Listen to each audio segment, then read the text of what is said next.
Welcome, everyone. Joey, I think I've hit the right switch and I think we are live tonight. So just want to say a quick welcome. Welcome, everybody. Thank you for joining us tonight. We'll probably, fill a little time, couple minutes here while we wait for everybody to get in.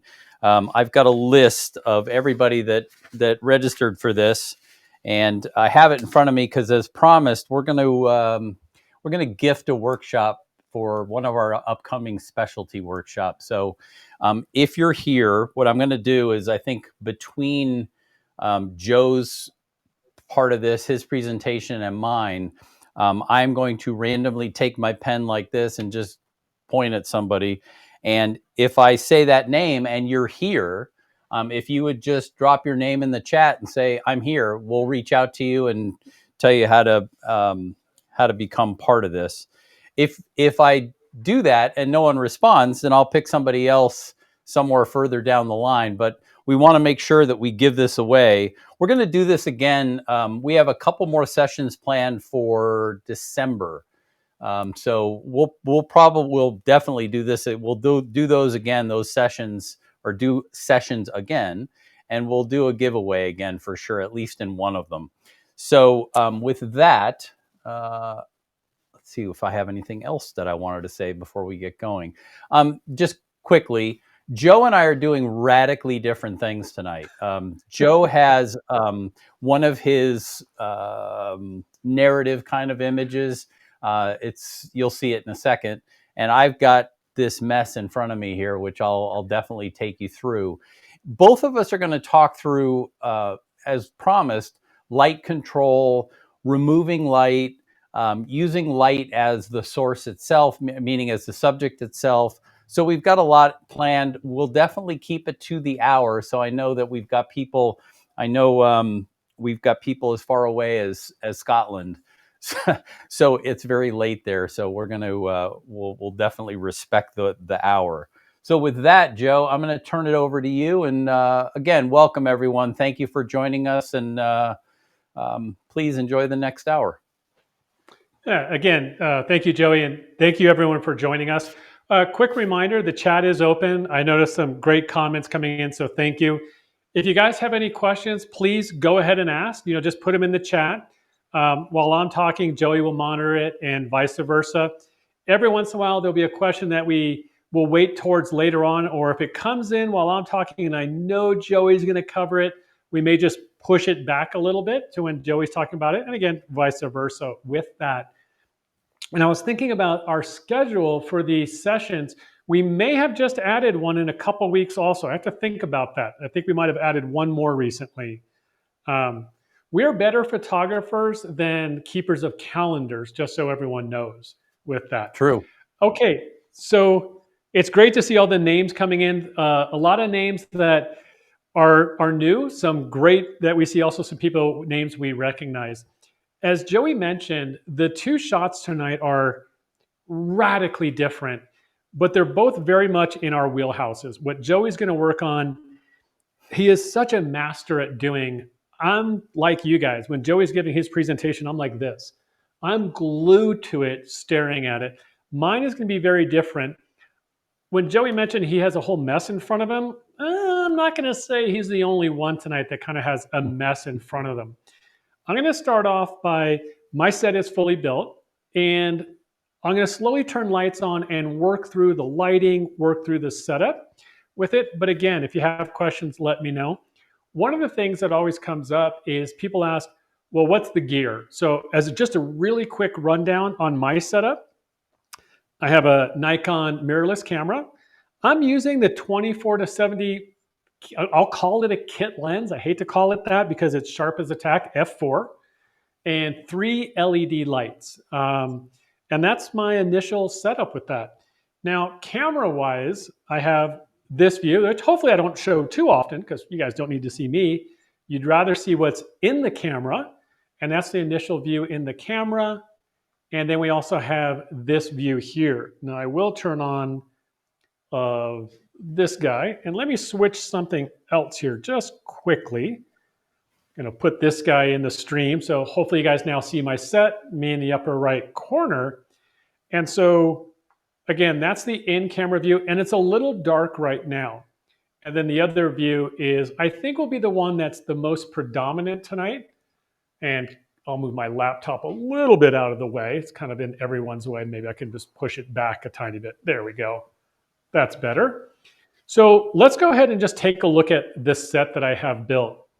My set itself is, oh gosh, probably from the front of the lens to the back of my board, my cutting board back here, is about 2 feet. My key subject is going to be this pair right pretty much in the middle. But I'm at f4, so I've got a fairly shallow depth of field. So as you can imagine, some things are out of focus. They kind of just bring you into the set, and we're going to go back out of focus. Working from the backside forward, and I've got this big cutting board back here. One of the things you may notice pretty quickly, that one side of the cutting board is fairly light, looks pretty normal, I would say, as you have a butcher block cutting board. On this side of it, it is, well, it's in shadow, but it does have a little tint to it. I'll be honest with everyone. Yesterday, I simply went out to my garage, grabbed a little house stain, and just stained over the top of it. It's a prop. I'm not going to use it in my kitchen. No one needs to tell my wife. I'm not going to get in trouble because it is a prop for myself.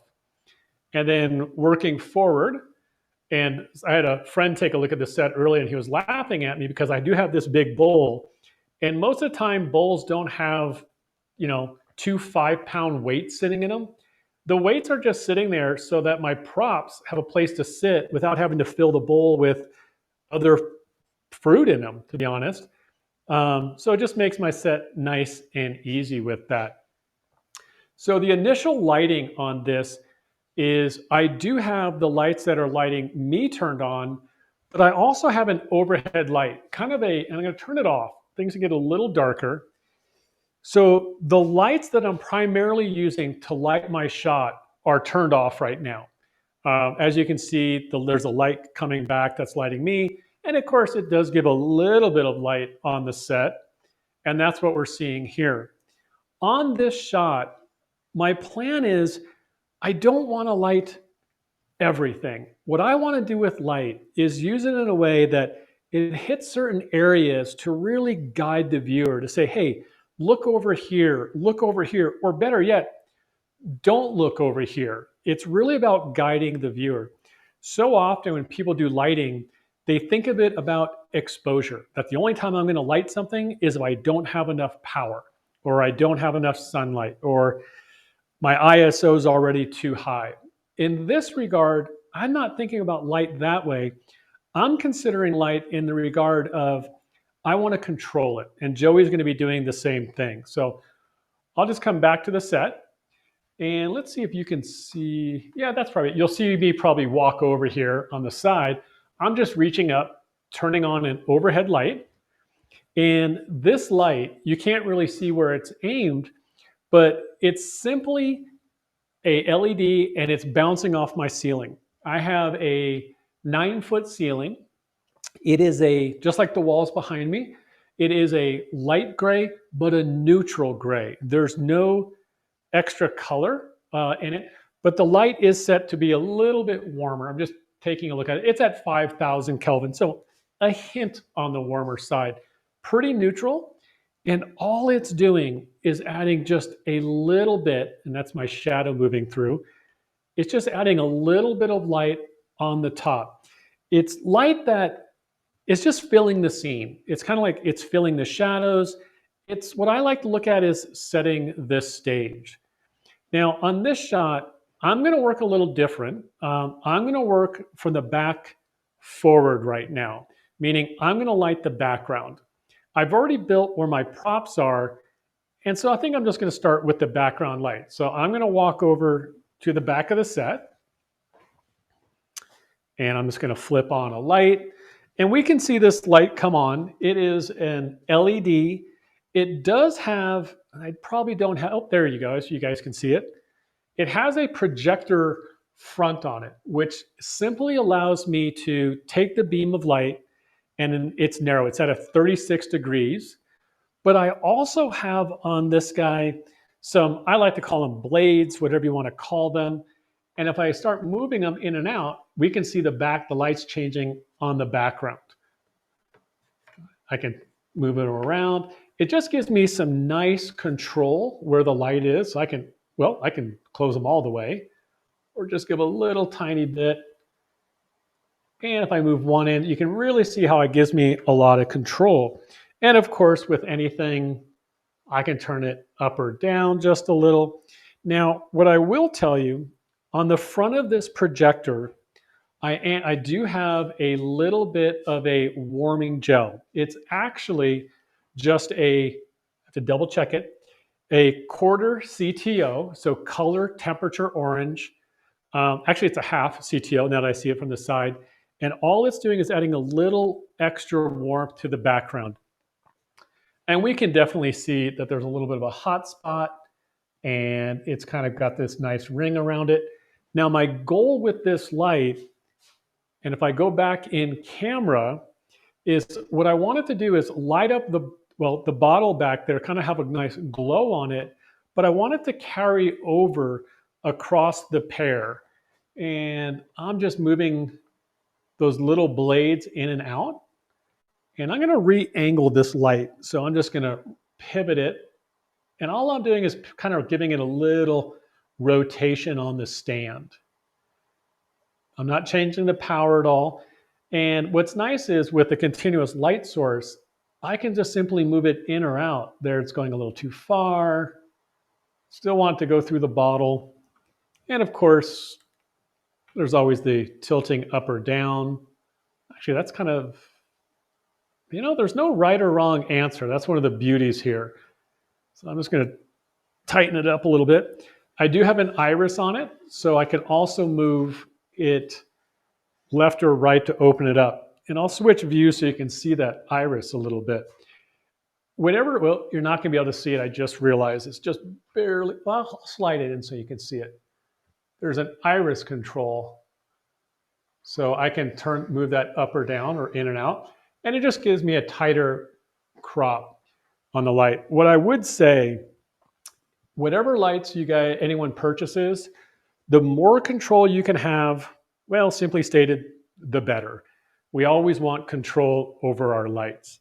So our background light is, it's looking pretty good. That's pretty good setup. So let's go ahead and add one more light. Of course, now that I say that about the background, I got to make one more change. Typical photographer, one more thing. And again, this time I'm just going to rotate it. There we go.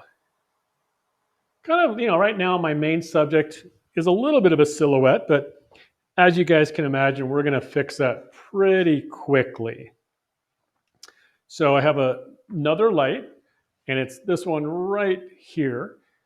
Now, it's pretty much identical to the one that's back over there, that it is another LED, projector front, same kind of iris controls that I can open up, close down, same kind of blades. One change I've made, and I'm going to take it off to start with, and we'll flip the light on. And I'm going to leave it on this view just for a second. I'll admit this, I backed myself in a little bit of a corner when I built this shot because I knew that I wanted to have this pear lit. That was my main subject. These are actually pears also, believe it or not. They're called Asian pears. And I wanted them just to kind of lead us into the shot. But the reason when I backed myself in the corner, this light, where do I put it? If I put it on the left-hand side coming in this way, I really don't light up the front, and then I end up hitting the bowl back here. I don't want to draw attention to that. If I start moving this light and try to get it off of those Asian pears, even with it dialed way down, you can probably see here, you can see I'm hitting the bottle. And I'm really dialed down. Now I can move it in a little bit closer to help out, but I want that shape. So I'm trying to hit the pear. So now I have to do some lighting control. And with that, and Joey and I, Joey's going to talk about lighting control. I'm just going to lift this guy up, see if I can turn it a little bit so you guys can see it. It's always funny to get this in here when it's something that's black. It is a dot adding, it's just a little something to subtract light. And it's just one of these guys. And actually, when I hold it up here, you can see that it just subtracts some light from it. Now, this one is a little bit thinner material, so it's not going to block as much light as the one I have sitting here. So if we're looking at these Asian pears in the front, I'm not trying to take all the light off them. I don't want it to be blacked out. I just want to lessen the light a little bit. And I can pivot it up if I want to. I can slide it in and out. I'm just going to go back where the camera is and just slide it in a little.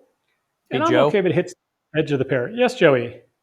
I just wanted to comment on that. I think it's super important to, point out one of the things that Joe and I spend a lot of time talking about is rigging your these kinds of things in a way that you can easily move them. And as you can see, the way that Joe is easy, it's very easy for him to reposition that scrim.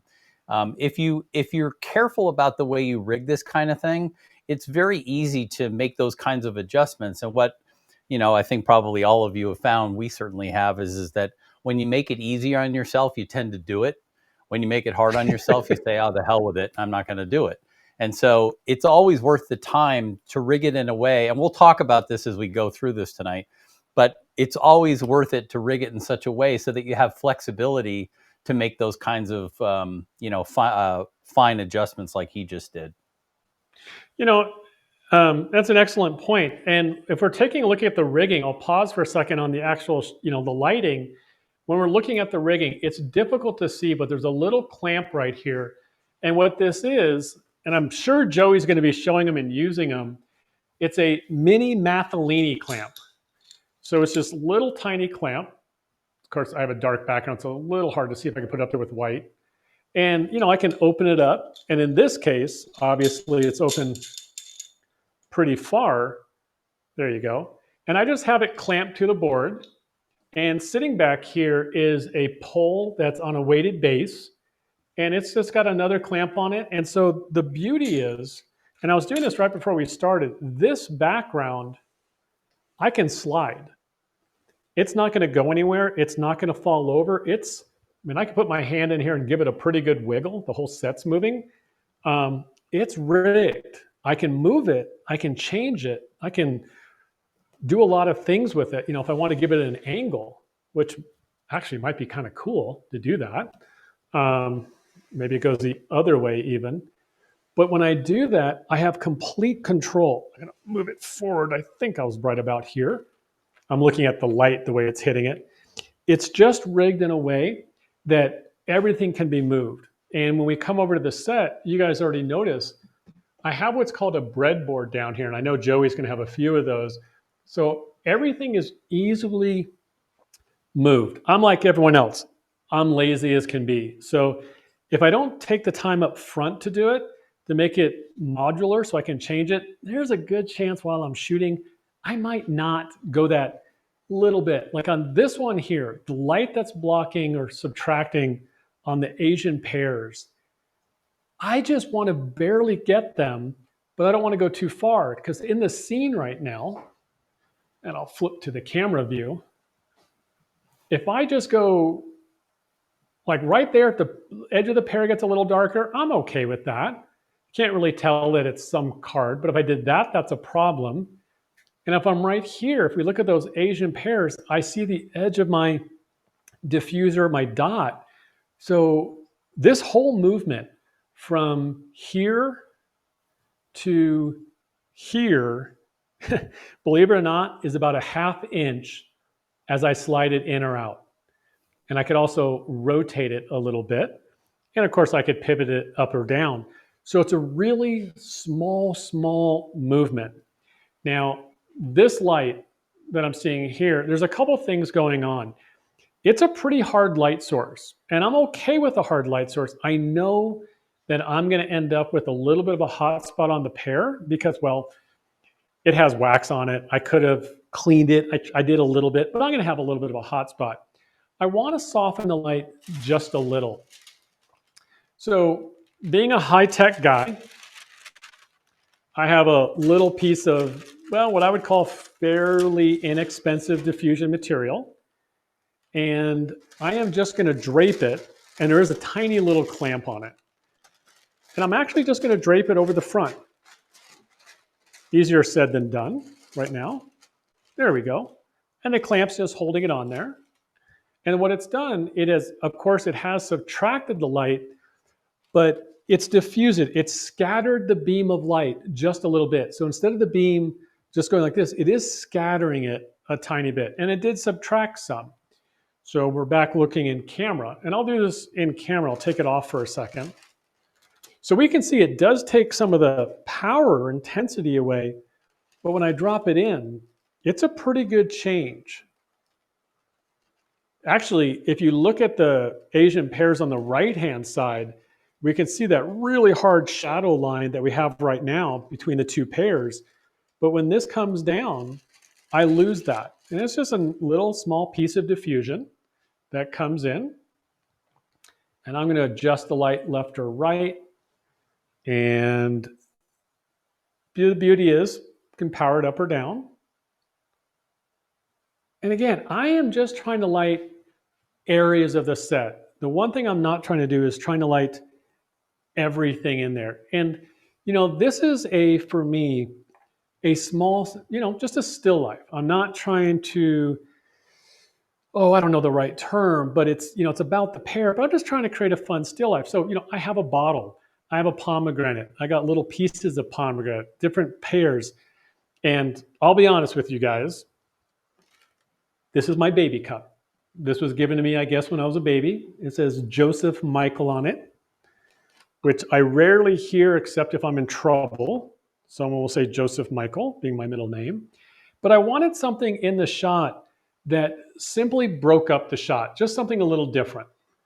Because, that's fine. I thought about another piece of fruit in there. I had some other cups. I didn't really want this recognizable, but I did want something that was going to be a little bit of a silhouette, just to add a little shape, a little bit of contour in the photograph. So on the storytelling standpoint, people can kind of go, well, what's that? What's it doing in there? I got the pomegranate sitting up top here. And as you can see, not in this view, but obviously I have little broken pieces of pomegranate down here because I like connecting different parts of my set, different parts of my shot. I will say I found this part a little bit dark. I don't want it to, stand out. I don't want it to be overly visible in the shot, but I want a little bit of a highlight. I have a tiny, tiny highlight sitting right here. And you know what's interesting? I'm just looking at my exposure information, ISO 200, 1/30th of a second, f4, pretty nice, pretty nice, easy exposure, nothing elaborate. I have rigged, I'm going to hold it up a little bit. It's, again, what a surprise, another breadboard. I do have a small clamp on it, and it's holding a mirror. So I could rotate it. This mirror can pivot any direction. The only thing I can't do right now with this one is it's difficult to raise the mirror. And I'm okay with that because where it goes in this shot, if I raise it, well, it has to go where the lens is. So if we're looking on this set and we can see that little highlight goes away, and I'm just going to slide this in. And if I go too far, it disappears because I just want a little bit of a highlight. If we look back in camera, it's small, it's subtle, but it is there. If you look at it's really hard to see. It's on the handle more than anything. There's just a couple little dots, and that's all I'm looking for. Let's see if I can roll it a little bit. There we go. I'm trying to slide my fingers in there. Oh, that might be a little too much. We can see how we got that big bright spot, but I like it going to the bottom. I might leave a little bit of that spot in there in the camera. And again, that movement was just this tiny little bit of rocking on the shot. So let's see, what else am I missing here? Looks like I have pretty much everything set up, but let's take a look at focus. Now, of course, being a red-ish pair or a red pair, we can't see, my focusing dot or square. Whoops. I'll move it off to the side so you guys can possibly see it. But I have one spot on my pair that is perfect for focusing. And it just happens to be this little highlight right there is a great spot to focus because focus looks at contrast. So if I put the dot, my focusing square, hit the autofocus, we can all now probably see it go green. So that is in focus. Kind of try not to touch the lens. I have a bad habit sometimes. I'll touch the lens and refocus a second time. Now, something happened here I'm not a fan of. And I think you guys could probably see it. We'll see it here. Oh, I know why, because I moved the board. I'm not liking the backlight. So I'm just going to come to the back side of the set. And whoop, I am not live, so let me hit the button on the camera. There we go. I should be live now. Yep. I just kind of want to move it away a little bit. I can open up. Ooh, I opened up the blades way too far. Tone it down because I want that light back there, but I just want a little glow. I still want it behind the bottle. So I like it there. I'm just going to open it up. And this is the part that I really enjoy. I like taking these extra bit of time, doing these small movements on a shot. So we're in camera. I'll take another picture. You guys can pretty much see it live anyway. But now the pair's not, well, standing out enough. So my light is at a whopping 31%. And I'm just going to bring it up a little bit. Okay, that got a little brighter. I'm not sure about the overhead light. So I am going to turn it down. I'm just going to turn it down. Whoops, I just changed the color temperature. You would think I would know better. So I'll turn it down a little. And we'll see. There's the last shot. There's the one before. This is kind of a tough call for me. I think I'm going to split the difference. I kind of like right now how the pair is standing out a little bit more. When I do this, there's some other accents, but I think I want to go right in the middle. It's a good thing I'm fairly tall. I can reach my light that's almost at the ceiling. And we'll do one more shot on there. And let's see. So I think we are looking, and again, this is where I would spend more time than anyone would want to know. If you're wondering where, you could probably see me in the upper corner. My left arm is on the back light, just making really small movements on it in the shot. So I'm pretty happy with that. I might let a little bit more light hit that one back Asian pair. Hey, there Joe. We go. Yes, Joey. If you were doing this for real, meaning obviously you're demonstrating something right now, but if you were doing this for real, you mentioned a minute ago about the time that it would take you to do this. How much time total from start to finish? And the reason I ask is because in my experience talking to photographers, a lot of people seem to feel as though things take them a really long time. And I think there's an impression that somehow we can do it faster. And I want to dissuade you of that. So I'm going to ask Joe, how long to start to finish to build this and make a picture? I'm more than 4 hours into it easily, if not 5 at this point. And it's what's interesting, a lot of the things you see here right now aren't the original. A lot of things changed.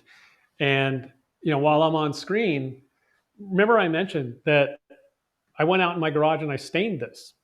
Originally, I had no intention of staining it, but no matter how I was lighting it, I could make it dark. I could get a hot spot, I could put a gel on it, but it still didn't have the character, the depth in the background. And it's actually one of my favorite things is how this background turned out and how it looks back there. So I had to change it.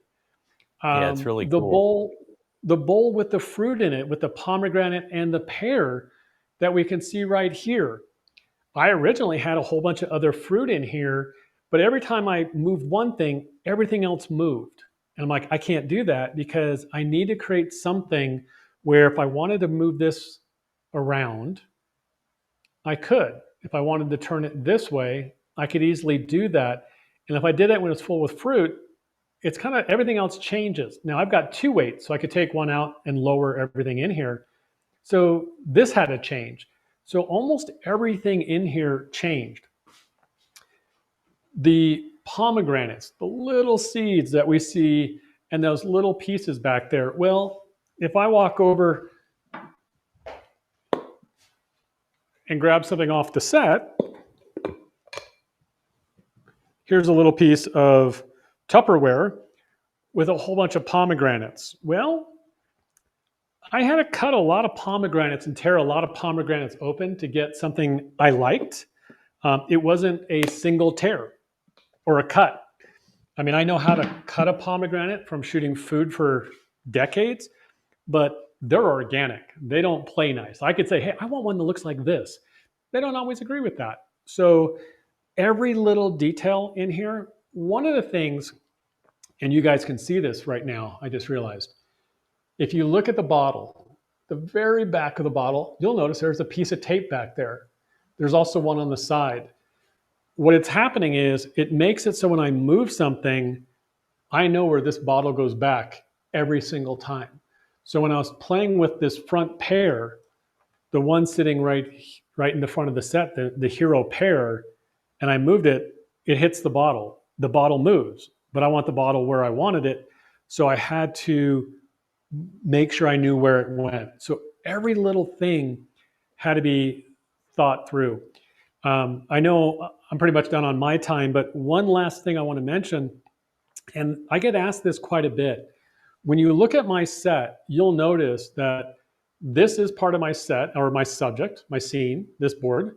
The backboard is, but I have this other part of a small apple box in here. And the reason is I will almost always raise my sets off the main surface because it gives me a lot more control. I can drop a light lower than the surface.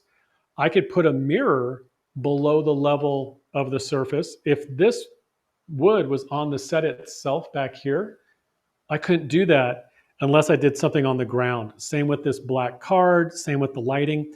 By raising my set up just a few inches gives me a lot more space to light and to control everything. In fact, behind me, you'll notice there's more apple boxes back there because I might use a different size on a different set. So it just gives me more control. So the long answer to Joey's question, hours. And pretty much nothing's in the original spot. Everything changed multiple times. So um, with that, I'm pretty happy where we are. I'm kind of done with this shot for now. What I will tell you guys is after the fact, I would tell you I probably have about 2 more hours that I will probably end up spending on this shot because I think I want the pair to rotate a little bit, maybe turn.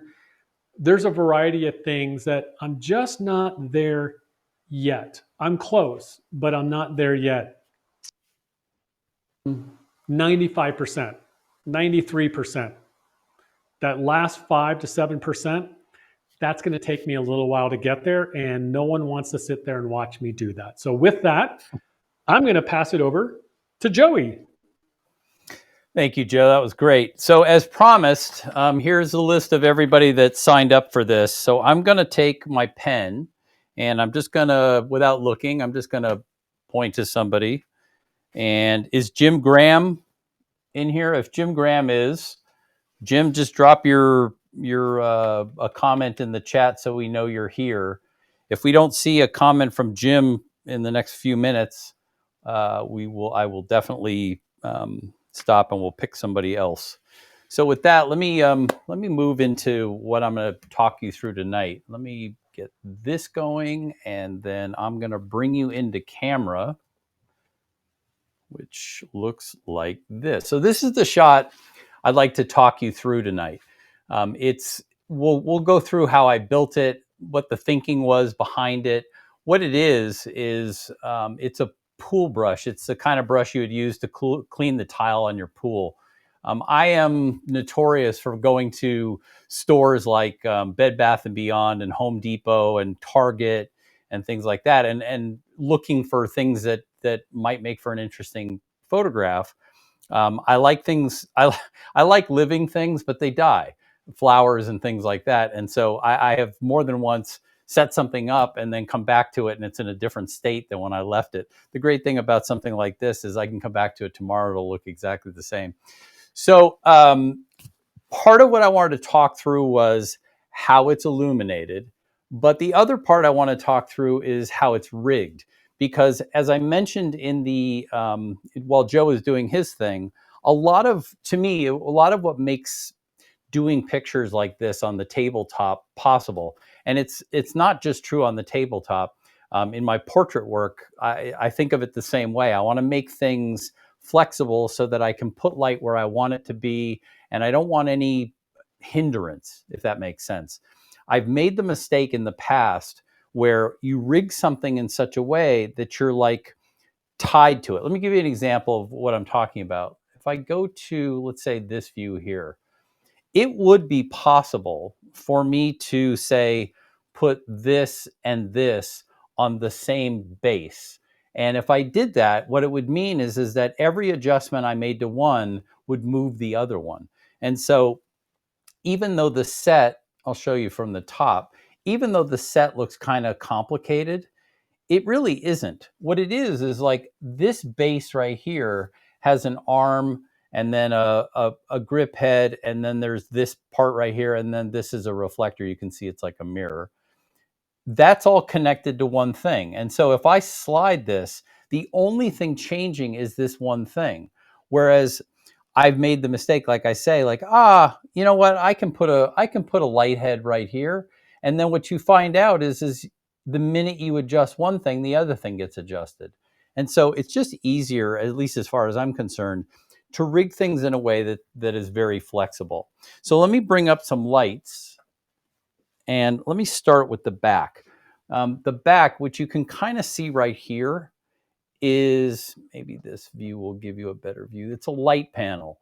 It's a 12 by 12 light panel, LED light panel. It's got a dimmer on it that's right here close to me. Let me turn it on. What's amazing, this thing is so bright. It's got a dimmer, and the dimmer goes from 1 to 100. It's at 1 right now.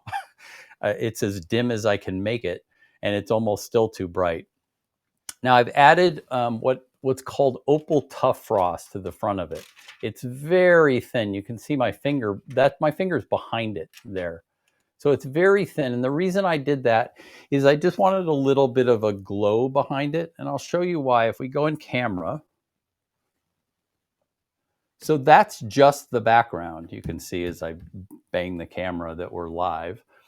But what changes is as I move the background, you can see the pattern changes. So all I'm doing is I'm rotating it toward me and away from me. And this is how, at least for me, this is the way that I start. I start with the background and typically work forward. So what I was looking for was kind of an out of focus pattern kind of a thing. And as I was rotating this, I noticed that you can see there's the edge of it, that I like the fall off. I like the way it falls off to the edge. But the other thing that bears on this is what f-stop you use. So for example, if I shoot a shot there, that's what that looks like we're at f8 right now. If I go to, say, 16, just as an example, let me open up so that you can see what that looks like. The appearance changes entirely. We start to see the LED, and that to me is not attractive at all. So this is very much a function of both distance and f-stop. If I brought it closer, I'd need to go to a wider f-stop to maintain kind of the same look. But that's sort of what I was going for. I think I'm going to adjust it just a little more like that. So far so good. I'm happy with that. So then the next part for me is to bring up what's going to be essentially the main light, which is, let me come here. Actually, that one might be better. So what it is, let me turn it on so you can see. There's a light there, now you can see it. This light back there, it's a LED light. It's passing underneath the LED panel here. So you can see my arm needs to be longer, but there's my hand, and you can see the blue light that's hitting the back of my hand. I know it's kind of bright, but it's striking the mirror that's right here. And that is giving us that light. So if I turn this light off, you can see that's where that light comes from. Now, when I started building this, I thought, well, that's interesting, but where do I want the focus to be? And so as I racked around and looked at different things, it kind of seemed like the place to be was somewhere in the middle, not forward and not in the back. And so I kind of settled on that. And so if I now make another exposure, you can see that's kind of where we're headed. We got the sort of double image going in the back little spines, and we've got enough of it in focus that you get a sense of what it is.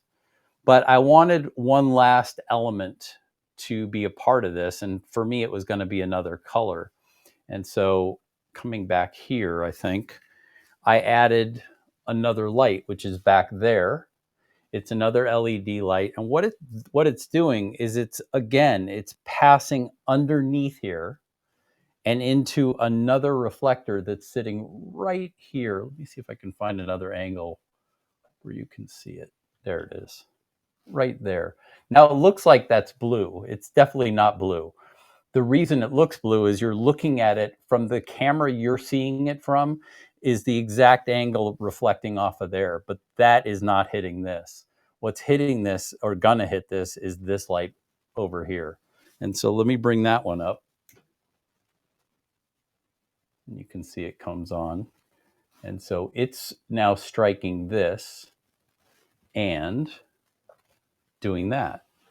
And so if we turn off the first light, you can see that's putting a fair amount of light there. But once you add the blue to it, you don't see nearly as much of it. Now, one of the reasons that I use, let me come back here. One of the reasons I use these reflectors, it would be very, very difficult for me to get a light right there. If you look at it from overhead, you can barely see my finger right there. There's no way for me to get a light in here. There's not enough room. There's too much going on. So by having a light way out of the set in a place where, it's not going to get all tangled up with all this other stuff, I can just use a little tiny reflector and bounce the light where I want it to be. The other thing is the control. And let me make sure I'm grabbing the right little, before I demonstrate this, I want to talk you through something. Let me go to this camera. So you'll notice both Joe and I use kind of the same type of thing. What this is called, let me see one you can see. It's called a breadboard. There's one over there that you can really see. It's got a weight on it so that it won't tip over. But what it is, in fact, let me walk back there so you can really see it. So I'm going to take this off so you get a really good sense of what this is. All it is it's a metal plate made out of aluminum. It's got 1/4-20 holes in it, so you can screw things to it. So in this case, I've got a pin and a receiver, so a 5/8 inch receiver and a 5/8 inch pin, which means I can do one of two things on this. I can either mount a light on it, or I can put these tall aluminum poles in it and mount things to that. So as you can see in one here, I've got the LED panel light, mounted to it. In this one, I've got a grip head mounted to this, and that's holding the reflector. But the other thing you may notice is it's got these carpet sliders underneath it. The surface here is carpet, and so each of these have little rubber feet. What I want to be able to do is slide this in very minimal ways so that I can make very subtle adjustments. And so, for example, if I go in camera and I look at this pinky kind of light, what it is it's going into the reflector, which is connected to a board. And so if I just, actually, I'm moving the brush. If I just move this board, you can see I can make very subtle adjustments to how much of that light I want to hit those bristles. And I can do the same thing here. This is my, so see how easy it is for me to just slide this breadboard and move it, which in camera looks like this.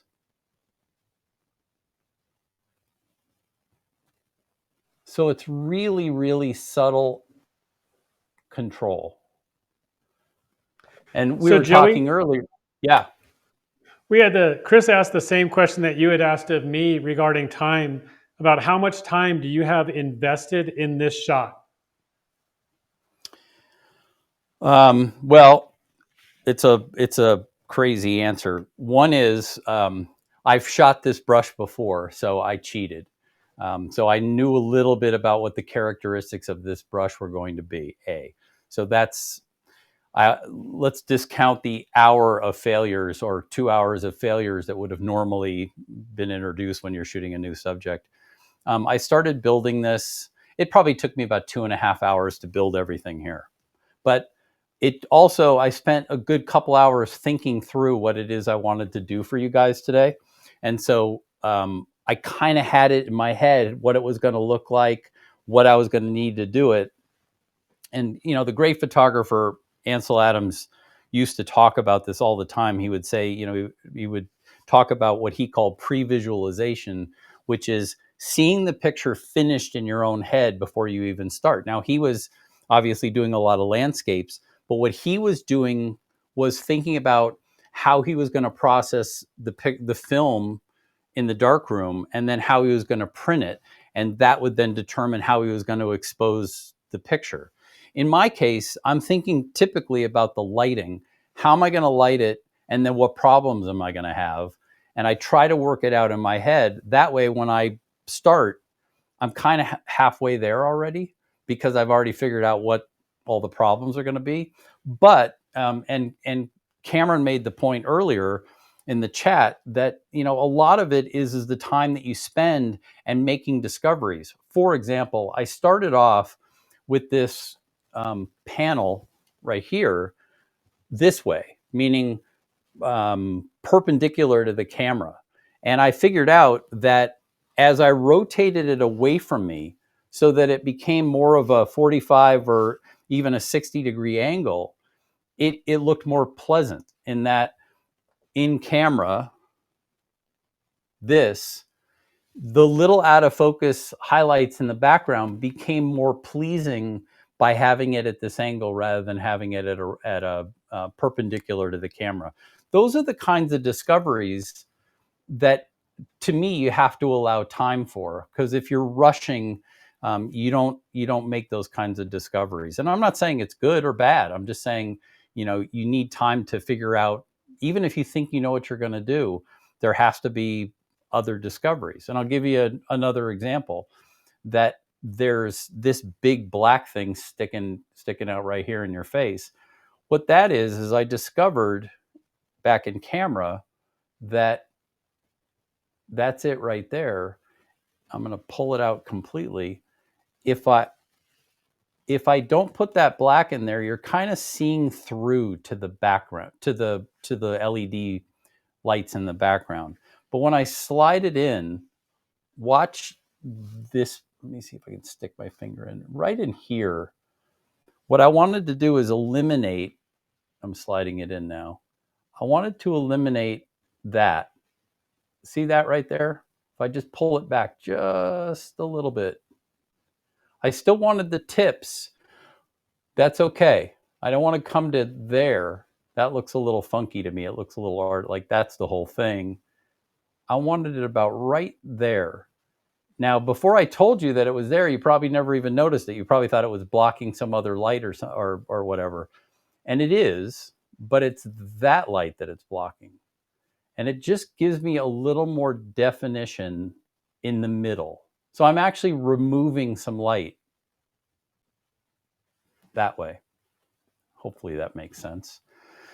And so, after you've gotten to this point, to me, the next step is all right. Well, like, what do I want to do intensity wise?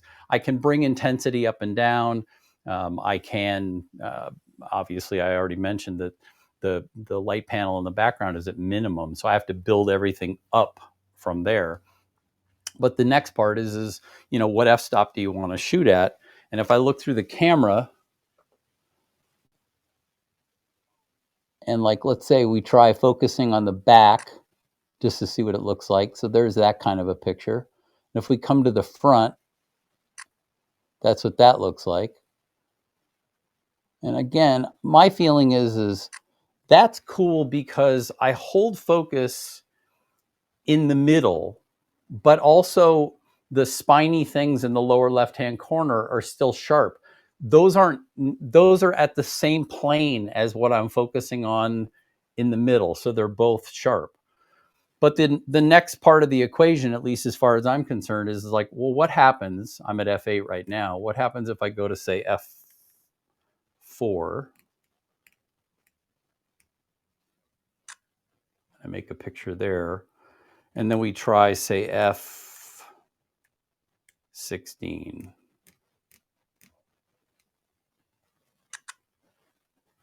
So 16, let me bring up some information so you guys can see.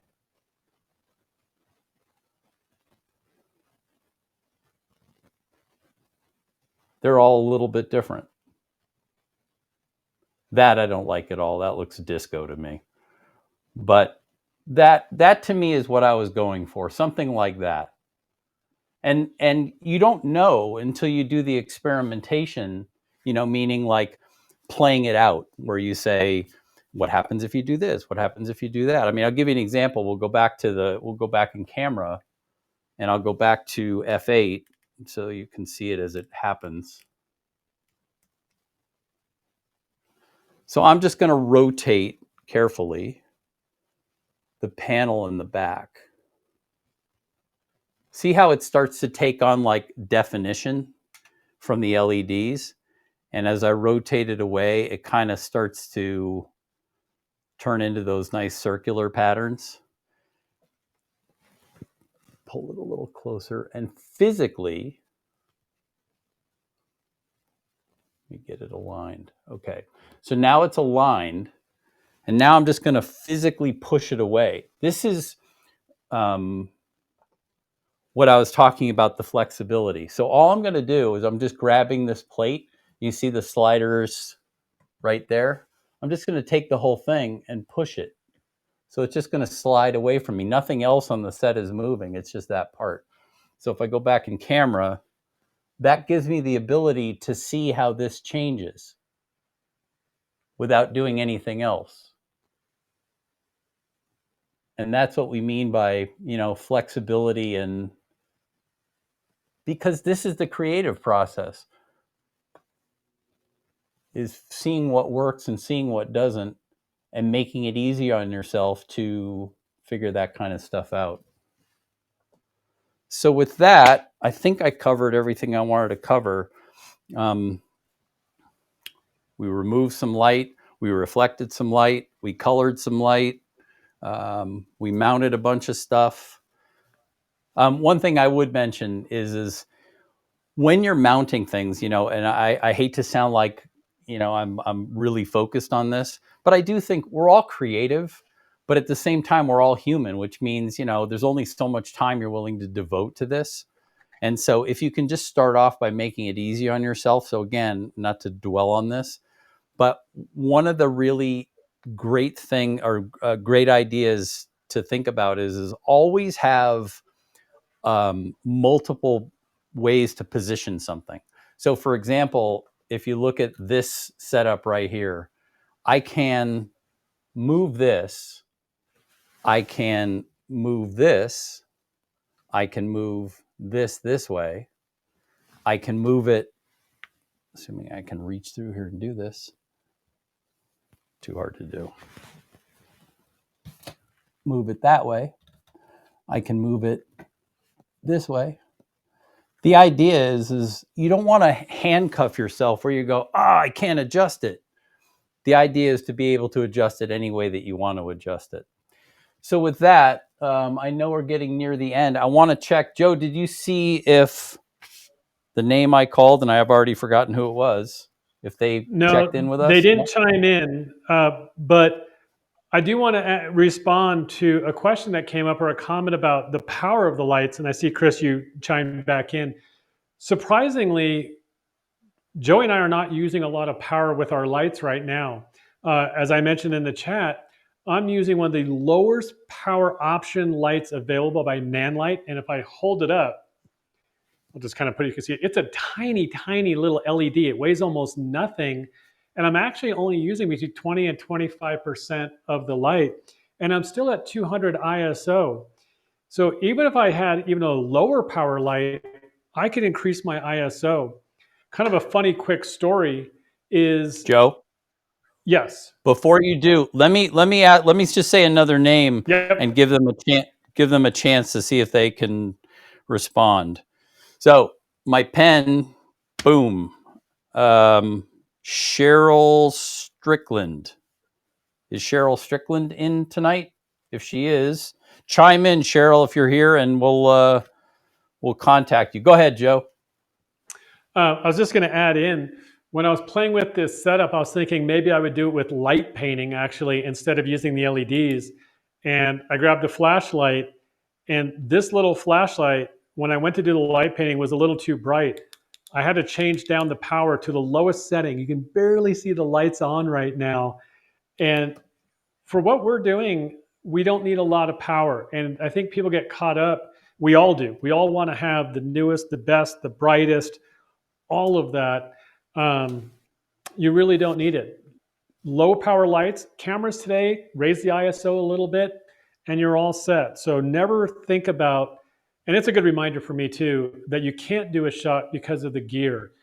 Even if you can't rig it the way Joey was just explaining, or I do also, that's okay. What you'll find is we tend to buy things out of necessity.